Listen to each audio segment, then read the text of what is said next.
Hi guys, welcome back to our channel. Today's video is going to be a little different. We're going to be delving into the rise of WIZKID.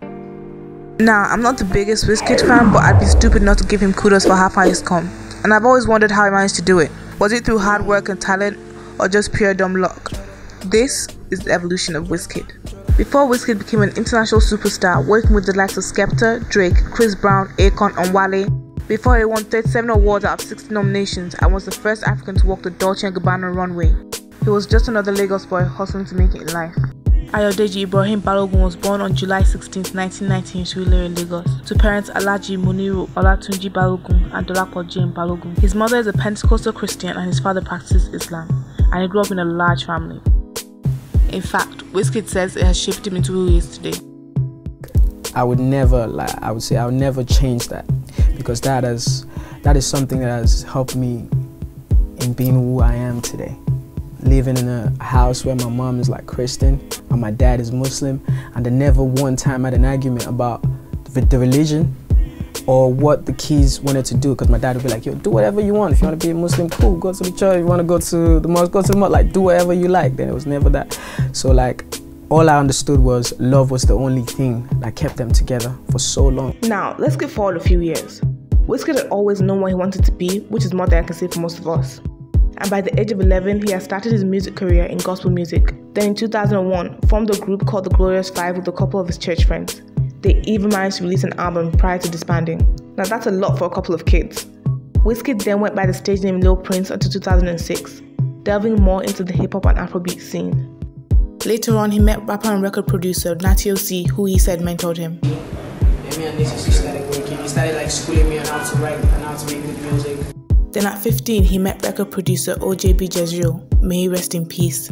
OJB prevented him from recording for a year. You'd think he would have gotten the message, but this didn't deter him. He would frequently return to the studio and watch as different artists came in to record their albums. I watched a lot of people record their albums. I watched Two-Face record the Grass to Grace album. I watched a lot of people record their albums. A lot.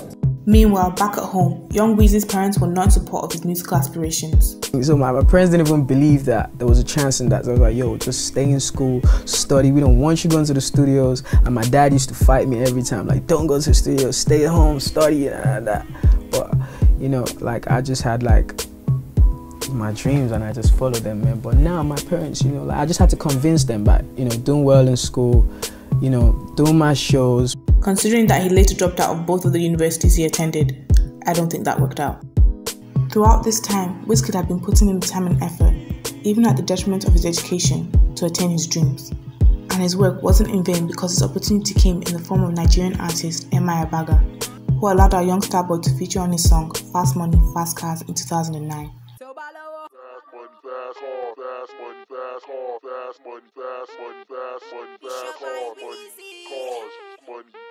That same year, he also bagged a record deal with Empire Mint Entertainment, a recording company owned by Banky W, and began recording his debut album, Superstar.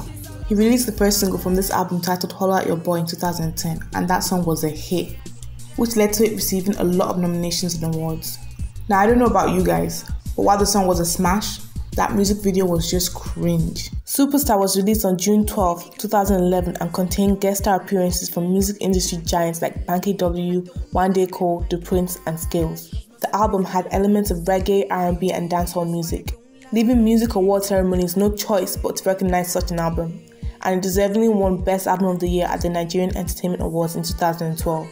From this album alone, WIZKID won over 10 awards ranging from Best Artist to Artist of the Year to Best Video. Imagine already winning awards on your first album. Following his major success with his first album, he went on his first tour in London in 2012 and performed at the HMV Apollo. From then on, it was just a whirlwind of collaborations, tours, signing endorsement deals and performances in cities all over America and England. One minute you're struggling to enter motorway in Lagos, next minute you're smoking weed with supermodels in Europe. Although WIZKID was working hard in the studio and making a name for himself, that doesn't mean to say he didn't blow off some steam every once in a while. After all work and no play makes Jack a dull boy. However, WIZKID had a close brush with death on the 15th of June 2013.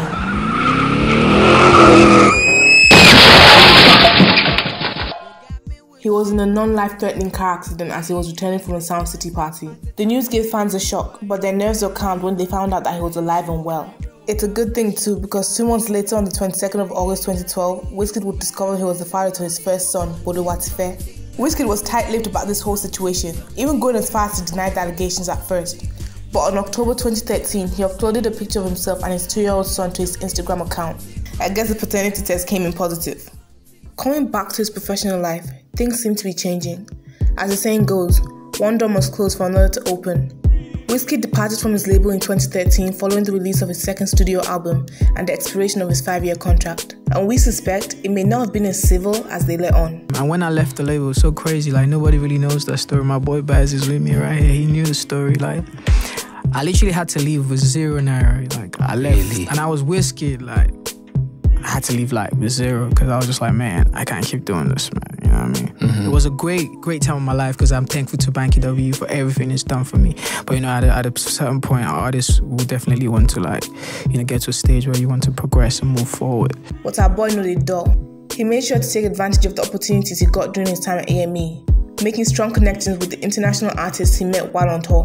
WIZKID then established his label imprint Starboy Entertainment in March 2013. On an interview with Showtime Celebrity, he said he had established his own record label to give up-and-coming artists a platform to showcase their talent.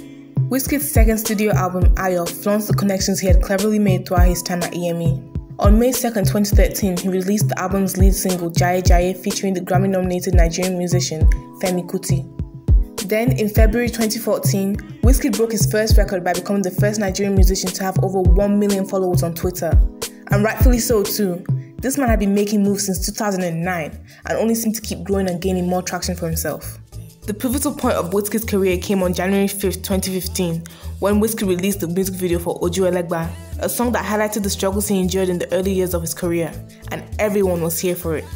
With viral videos of celebrities grooving to the Afrobeat vibes. Not only did the single cement his status as one of Nigeria's biggest pop acts, it was also picked up and remixed by Drake and Skepta, thrusting WIZKID into the international spotlight. Skepta's my brother. Skepta has been showing me love from before I even became like WIZKID. He made that record, the Dreadlegba remix, happen. Like, he played that to Drake and I was like, yo, bro, you need to get on this. This is like the hardest record right now.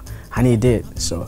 From then on, there was no stopping WIZKID. He had broken the barrier and was now fully ingratiated with the music industry's elite. WIZKID had first announced that he was working on a new album during a visit to London in October 2014. He revealed African Bad Girl as a collaborative single with Chris Brown and said it would be the lead single for his third studio album. In April 2015, both WIZKID and Chris Brown performed African Bad Girl at Brown's concert in Durban, South Africa. Drake then solidified his support for WIZKID when he welcomed him to appear on his 2016 smash single, One Dance. You couldn't even forget this song if you tried. It went on to become an international smash hit, topping the charts in 15 different countries, including the United Kingdom, Canada, Australia, France, and Germany. The single became WIZKID's first #1 single as a featured artist in these territories. 2017 rolled around and WIZKID was signed a multi-album deal with RCA Records in March. And then came the release of his third studio album, Sounds From The Other Side, on July 14, 2017. Then in 2018, WIZKID decided, do you know what? Let me break a few more records just to shake things up a little bit. He became the first Afrobeat artist to appear in the Guinness World Records for his contribution to One Dance. Then on June 16, 2018, he became the first African artist to walk the runway at the Dolce & Gabbana fashion show. All the while strutting along to his single, Sucker.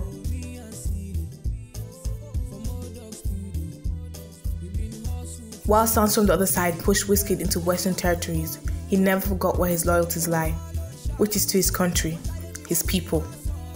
2019 seemed to be a quiet year for WIZKID, for his usual standards anyway. But his presence was still constant as we saw him break Spotify records and drop big collaborations like Totori, This Love, I Like, and a feature on Brown Skin Girl, which he revealed in an interview with OK Africa. It was actually producer P2J who made the call. He produced it and asked me to get on it and didn't say more than that. Then when he told me what it was for, of course I was in. Anything for Queen B. It's such an important record, especially for now.